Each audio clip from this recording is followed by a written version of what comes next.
5, 4, 3, 2, 1.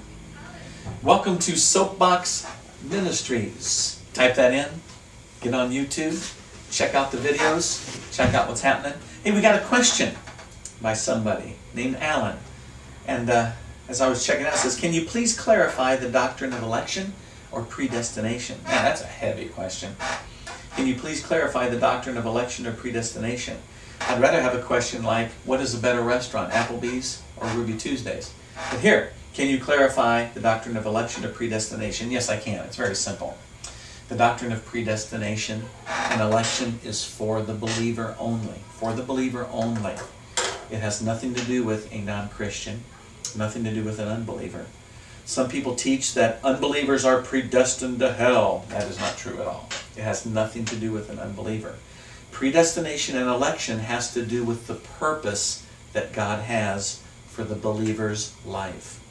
The purpose God has for the believer's life.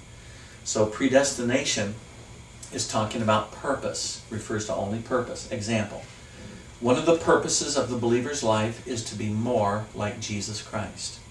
So in Romans chapter 8 verse 29, God has predestined the believer to become more like Him.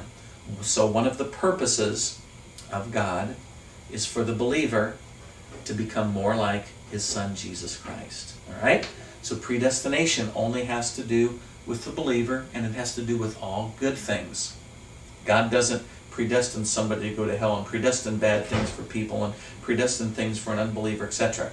Predestination is for the purpose of the believer, and it's always for good. The doctrine of election has to do with God choosing people to be saved. And who has He chosen to be saved? Everyone! Okay? He's chosen everyone to be saved. Now, is everyone going to be saved? Nada. No. Only because people have a free will to choose. So the doctrine of election has to do with God's choosing power. And it means that He has chosen everyone to be saved. It says in the book of 2 Peter, God wishes that none should perish, but all should have everlasting life. So He wants Howard to be saved. He wants Bill to be saved. He wants you to be saved. He loves you. But He gives Howard and Bill and you a choice to want Jesus to be saved or not to be saved. Your choice. The doctrine of predestination has nothing to do with an unbeliever, somebody who does not know the Lord.